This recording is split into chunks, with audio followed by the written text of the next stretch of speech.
साधक के स्वभाव के अनुसार 11 प्रकार के साधकों का वर्णन किया है। साधकों का कि ऐसे 11 प्रकार के स्वभाव वाले भगवान की साधना करते हैं, प्रभु को प्राप्त करने की साधना करते हैं, भजन करते हैं। ये विषयी पुरुषों की नहीं, ये साधकों की। साधकों में भी 11 प्रकार के साधक हैं। पहला, प्रभु की प्राप्ति की बात सुनकर सत्संग शास्त्रों में कि जीवन का परम लक्ष्य है प्रभु का साक्षात्कार कर लेना, भगवत प्राप्ति करना, परंतु वो विषय भोगों में अत्यंत आसक्त है।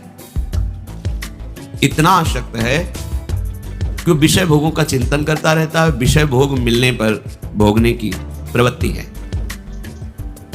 पर वो अंदर ये बैठा ले हुए कि लक्ष्य तो भगवत प्राप्ति है, क्या करूं, चल नहीं पा रहा हूं, मेरे जीवन का लक्ष्य तो हमने भगवत प्राप्ति रखा है, पर दृढ़ नहीं है, विषयों में आसक्त है और विषय क्रिया भी करता है, प्रभु का भजन भी करता है, पर उसका लक्ष्य मंद होता है, प्रबलता विषयों की होती है और भोगों में वो सुख भोगता है, पर वो ऐसा नहीं कि भजनहीन जीवन व्यतीत करे, तभी उसको साधकों की गणना में लिया गया। इसे विषयी साधक कहते हैं। भगवत प्राप्ति भी बहुत दूर है, बहुत दूर। परमानंद की अनुभूति नहीं होगी। देखो, भजन नष्ट नहीं होता, पर भजन का प्रभाव नहीं होगा हृदय में। बीज है हृदय में, और वो अंकुरित होना, पल्लवित होना, वृक्ष रूप धारण कर, ये नहीं हो पाएगा।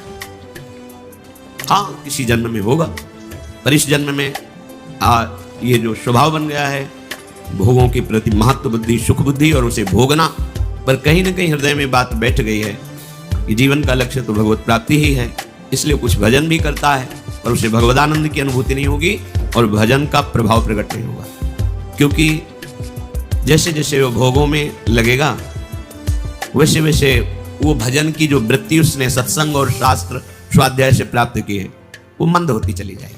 और यदि कहीं साधु संग मिल जाए तो फिर भोगों की वृत्ति मंद होती चली जाएगी और दिव्यता आने लगेगी भगवत प्राप्ति के उत्साह की। दूसरा साधक, वो विषय भोग और भगवान दोनों को बराबर रखता है। पहला साधक जो वर्णन हुआ वो भगवत प्राप्ति की चाह तो करता है, पर विषय भोग प्रधान है। दूसरा जो साधक है वो भजन भी नहीं छोड़ सकता और विषयों को भी नहीं छोड़ सकता। लगभग दूसरे में अधिकता पाई जाती है कि वो बैलेंस बना के चलना चाहता है कि ज्यादा जलन भी ना हो और भजन भी होता रहे। जब जो इंद्रियों ने मांग की, मन ने मांग की, वैसे ही भोग क्रिया की और भजन भी। बहुत समय लगेगा, समय बहुत लगेगा, रंग नहीं आएगा, अभी रंग नहीं आएगा भजन का। तीसरा साधक भगवान की प्राप्ति चाहता है, पर साधन में तत्परता न होने के कारण त्याग का उत्साह है, पर त्याग नहीं कर पा रहा। यहां भोगों की प्रधानता नहीं है, यहां भोगों और प्रभु बराबर नहीं है। वो प्रभु को चाहता है प्राप्त करना, पर साधन में तत्परता ना, जो गुरु प्रदत्त साधन है उसमें प्रमाद होने के कारण जो त्याग का उत्साह है वो त्याग कर नहीं पा रहा। करना चाहता है, नहीं, पर वो निकल नहीं पा रहा है, कारण साधन में तत्परता नहीं। तत्परता जैसी आज्ञा चाहे हुई है वैसे ही करना चाहिए, वो नहीं कर पा रहा, अर्थात प्रमाद स्थिति।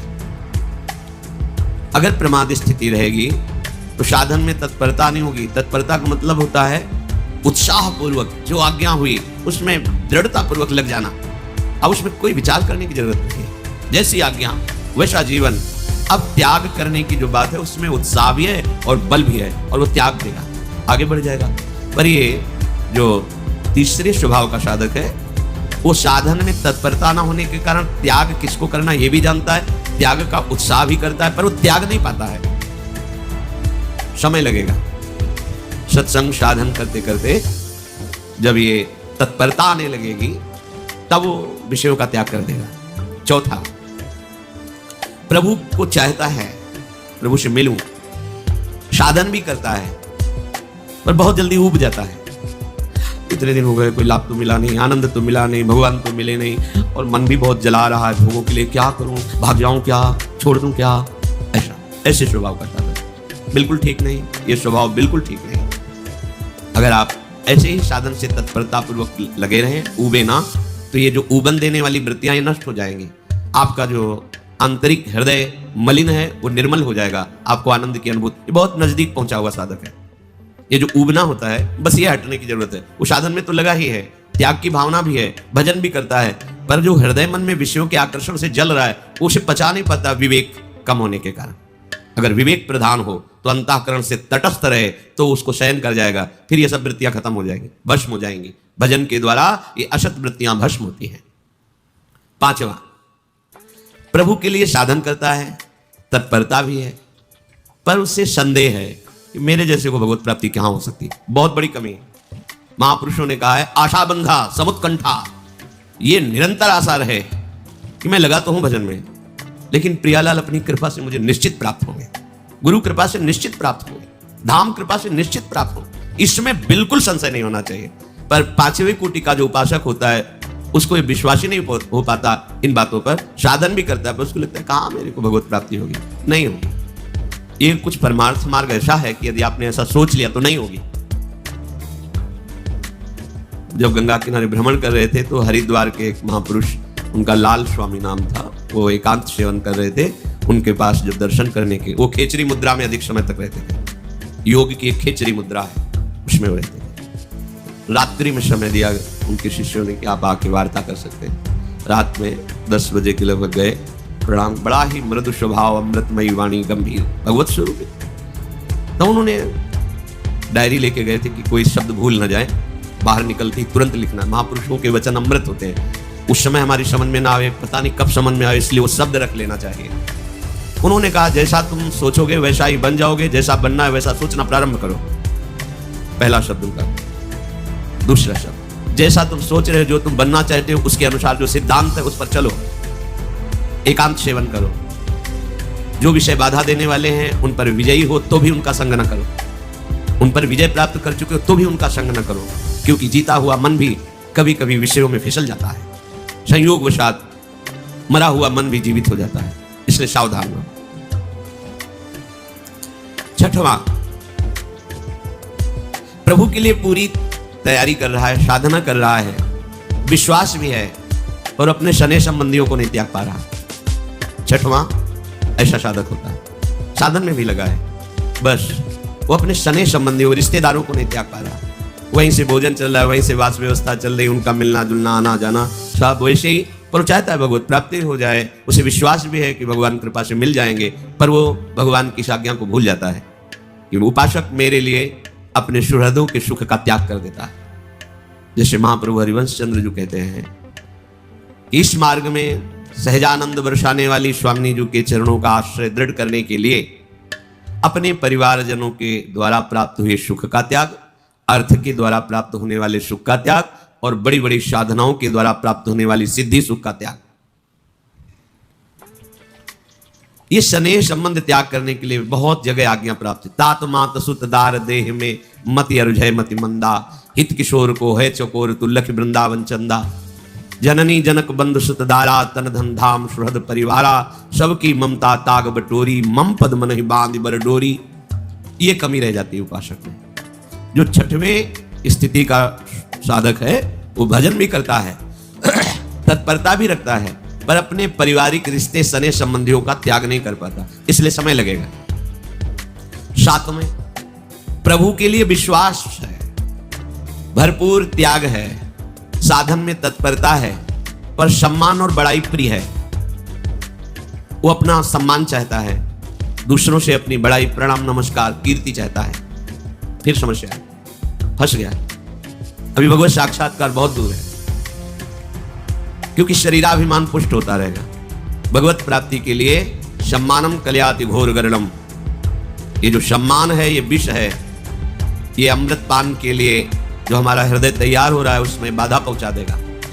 जब कोई अपने को प्रणाम करे तो तत्काल भगवत भावना कीजिए, प्रभु क्या लीला करो, अंदर ही मन में सोचकर मानसिक प्रणाम कीजिए। अगर ऐसी भावना नहीं बन पा रही तो आपके गुरुदेव का प्रणाम हो रहा है, आपको नहीं, क्योंकि आपकी कंठी, तिलक, माला, नाम, मंत्र, उपासना गुरुदेव का है, और इसी को तो प्रणाम कर रहे हैं, तो वो गुरुदेव को प्रणाम कर रहे हैं, अपने को नहीं। ऐसी भावना दृढ़ करें। आठवें, प्रभु पर विश्वास है, त्याग की भावना प्रबल है, पर वो अपने गुरु प्रदत्त मार्ग में चलता नहीं, बदलता रहता है, अपनी वृत्तियां बदलता है, कभी ये कभी वो कभी ऐसे। गुरु प्रदत्त अब भी भगवत प्राप्ति में अंतराय है।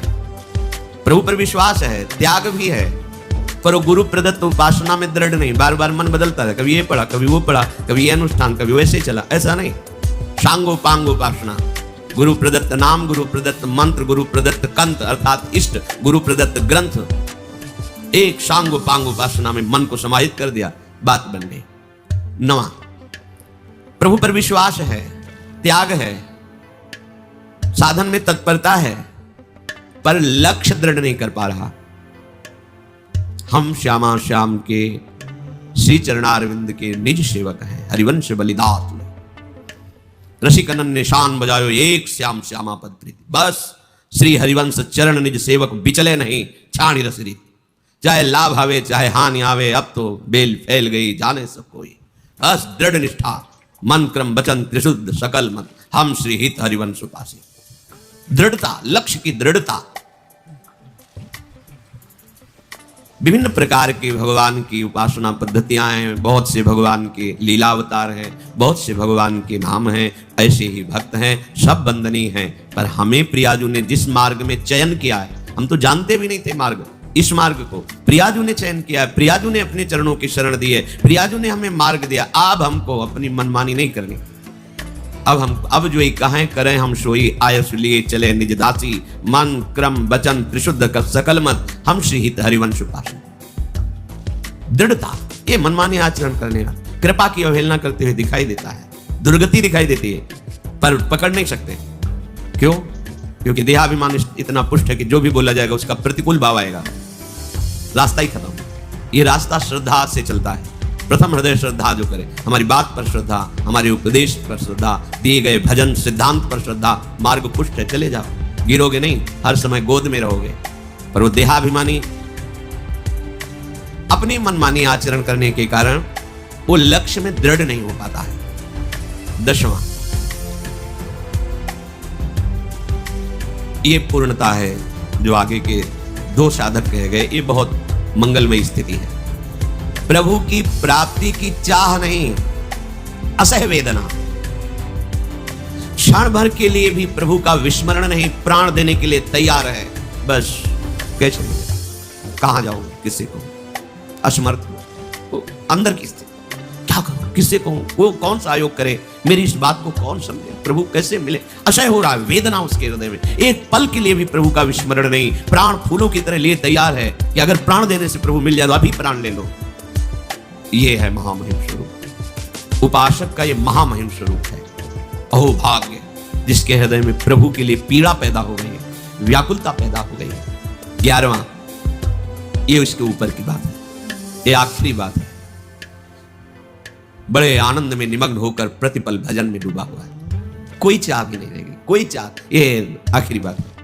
हर समय एक आनंद की भारी उमगन है, निरंतर भजन के रूप ध्यान में चिंतन करता डूबा, कोई चाह नहीं, मिलो ना मिलो, कोई चाह, नरक भेजो स्वर्ग भेजो, कोई चाह, ये सबसे आखिरी स्थिति। कोई कामना नहीं, न लोक की न परलोक की, भजन केवल भजन के लिए, भजन जीवन बन गया है। प्रभु ऐसे उपासक से दूर थोड़ी रहते, ऐसे ही उपासक के साथ लीला करते हैं, वो लीला पात्र बन जाता है। इसमें कोई चाह नहीं रहेगी, भगवान मिले दर्शन, ये सब बहुत दूर बात हो गई। भजन जीवन, प्रतिपल उमंगन, और भजन ही चल रहा है, बस भजन के लिए भजन, भजन ही जीवन। तो वो प्रभु का दर्शन नहीं, प्रभु के संग में लीला पात्र बनकर तो प्रभु के संग खेलता है ऐसा उपासक। ऊपर जो साधकों की स्थिति बताई गई उसमें 4 विभाग किए गए। पहला है मंद साधक, मृदु, इसमें उत्साहहीनता रहती है भजन के प्रति। जो मंद साधक वो प्रतिभाहीन होता है, कांतिवान नहीं है, प्रसन्नता नहीं है, ऐसे ही बुझा हुआ सा जीवन। गुरु के वचनों में तर्क वितर्क करके अपनी बुद्धि के अनुसार चलने की चेष्टा है मंद साधक। जैसी आज्ञा वैसा नहीं, उसमें अपनी मनमानी लगा लेना, दुष्कर्मों से भी कोई परहेज नहीं ज्यादा, अधिक भोजन में प्रियता होना, जनेंद्रिय भोग प्रदान होना, चित्त में चंचलता रहना, कोई भी सेवा साधन से बचने का स्वभाव होना, तुरंत उत्तर वो हम तो बचने का स्वभाव होना, और ब्रह्मचर्यहीन होना, हृदय में कठोरता निर्दयता होना। पर साधक चल रहा है, इसे मंद साधक कहते हैं। दूसरा मध्य, ये जो 11 साधक बताए गए इनमें से 4 विभाग किए गए।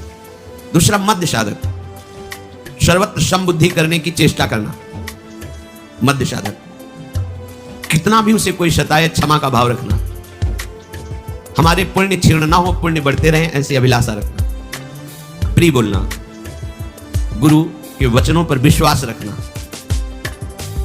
हर कार्य को चतुरता पूर्वक करने की भावना करना, अच्छे से कार्य हो जाए, पर भोगों में प्रियता होना, अच्छा लगता है, अच्छा भोजन, अच्छा सब, विलासिता।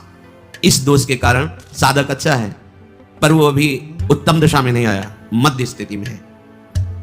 अधिमात्र साधक उत्तम दशा को प्राप्त, स्थिर बुद्धि होना, नाम में, रूप में, लीला में, धाम में, गुरु उपदेश में, जो सुना वैसे का वैसा पकड़ लिया, कोई मन की बात उसमें नहीं लगाई। मनोलय, साधन में लगना। मनोलय कहते हैं जैसे हम नाम जप कर रहे हैं और मन भाग रहा है, दुनिया का चिंतन, दुनिया की बातें, ये नहीं, वो मनोलय। जो नाम जप रहा है तो नाम में ही डूब गया, सब भूल जाता है।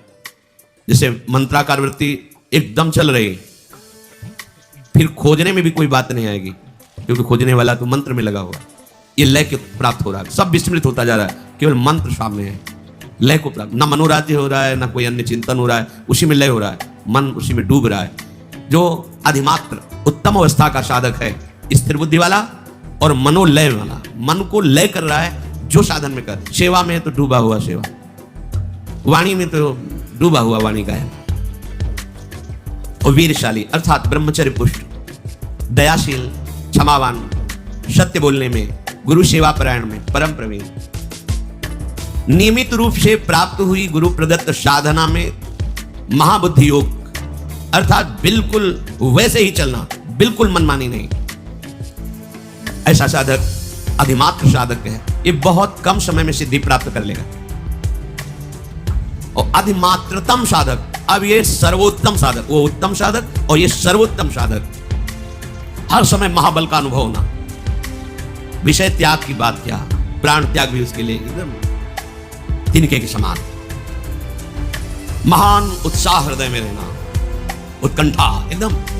जैसे कई बार सत्संग में कहा कि मैं कैसे बतावें, जब उपासक प्रभु में पूर्ण शरणागत हो जाता है, पूर्ण शरणागत, तो हृदय में ऐसा उत्साह होता है, ऐसी फूलन होती है। मान लो जैसे एकदम अज्ञानी जीव विषयासक्त और उसका ब्याह का उत्सव हो रहा हो, वो ब्याह करने जा रहा है, फूला फूला घूमता है। या जैसे माँ उसके इकलौते बेटे का ब्याह हो रहा है, वो फूली, किसको क्या दे दूं, क्या स्वागत कर दूं, प्रेम सहित हुलसार सेवा श्यामा श्याम की, मन में अत्यंत उत्साह, प्रतिपल प्रतिपल।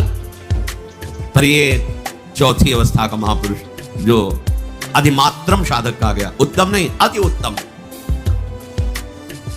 शास्त्रों के सूत्रों का ज्ञाता, क्या करना चाहिए, क्या नहीं करना चाहिए, कैसे बैठना चाहिए, कैसे बोलना चाहिए, हर बात का उसे ज्ञान। और अध्यात्म परायण, अध्यात्म कहते हैं आत्मस्वरूप को, अर्थात स्थूल सूक्ष्म कारण तीनों को अपने से अलग देखते हुए स्वरूप स्थिति, बिल्कुल मोह रहित, दूरादपास से स्वजनान।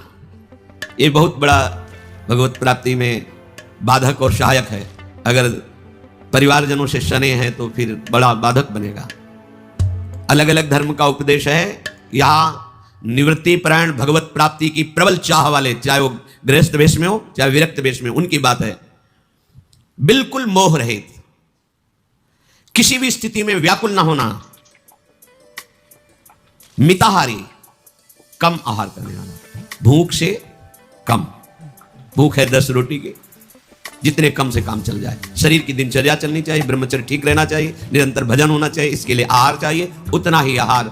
और कोई चाह नहीं, जैसा मिल गया उत्तम मध्यम, उससे कोई मतलब नहीं कि क्या है, आहार है प्राणों का, मैं उसे भोग नहीं रहा हूं, प्राणों के पोषण के लिए आहार को डाल रहा हूं। स्वाभाविक इंद्रियों का अंतर्मुख रहना, विशुद्ध आचरण, प्रतिकूल से प्रतिकूल परिस्थिति में अनुकूलता का अनुभव करना, ये सर्वोत्तम साधक का लक्षण। सदा संतुष्ट है, संतुष्ट है इनके इनवा, कैसी भी परिस्थिति है हृदय शांत है, प्रसन्न है। निर्भय होना, कभी उसे भय नहीं प्राप्त, भय उसी को प्राप्त होता है जो अधर्माचरण करता है।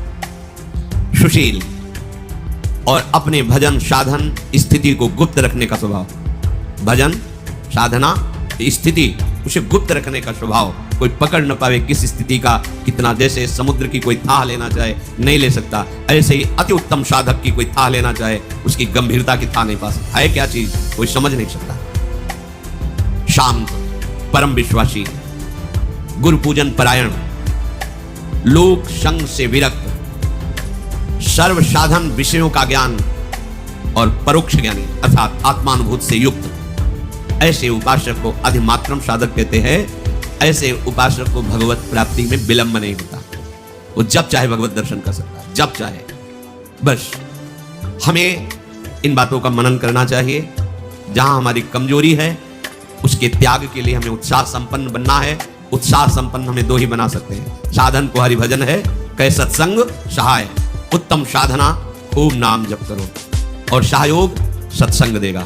नाम जप की प्रेरणा, नाम जप का उत्साह, विषयों के त्याग का बल, ये विवेक बल, ये सत्संग से प्राप्त होता है। हम भजन और सत्संग के प्रभाव से प्रियालाल के निज जनों में अपना नाम लिखवाएं, अपना परिचय बनाएं, अपनी स्थिति बनाएं कि प्रियालाल ये देखें कि ये मेरा अपना है, ये निज जन है। और हमें सौभाग्य मिला है, हमें कदम पीछे नहीं हटाने।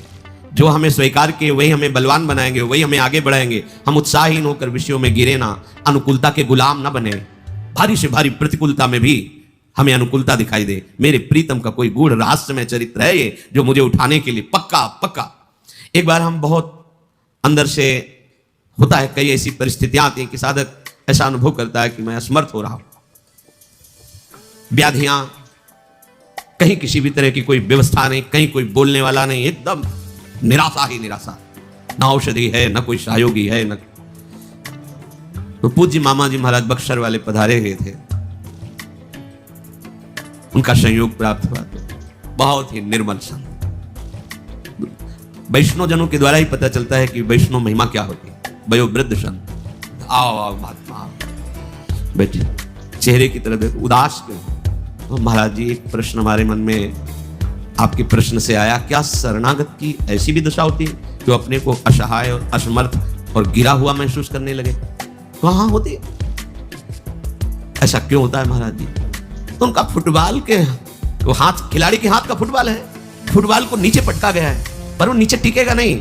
वो नीचे से जो ही ऊपर उठा तो ऐसी मार लगेगी कि वो लक्ष्य में आपको कैसे बताएं, हृदय नाच पड़ा हृदय, एकदम हृदय आनंद से प्रफुल्लित हो गया। एकदम लगा कि महापुरुष जन कह रहे हैं कि खिलाड़ी के हाथ का ये बाल है, ये नीचे टिकेगा नहीं। ऐसे थपक मारा, कोई समझ न लेके नीचे गिरा, मारा तो एकदम लक्ष्य पे पहुंचा दिया। बस हृदय देखा ना, सत्संग सहायता की ना, साधु वचन ने एकदम जैसे बैटरी डिस्चार्ज हो गई वो चार्ज हो जाए, ऐसा वचनों से एकदम हृदय में उतारे।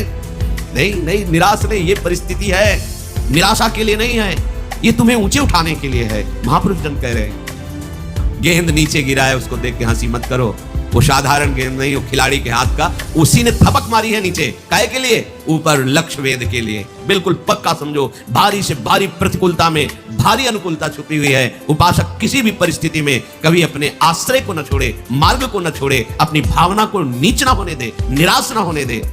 दृढ़ आशा, नहीं कोई मंगल विधान है, मुझे समझ में नहीं आ रहा है। इस तरह साधन का विचार करते हुए अपनी स्थिति को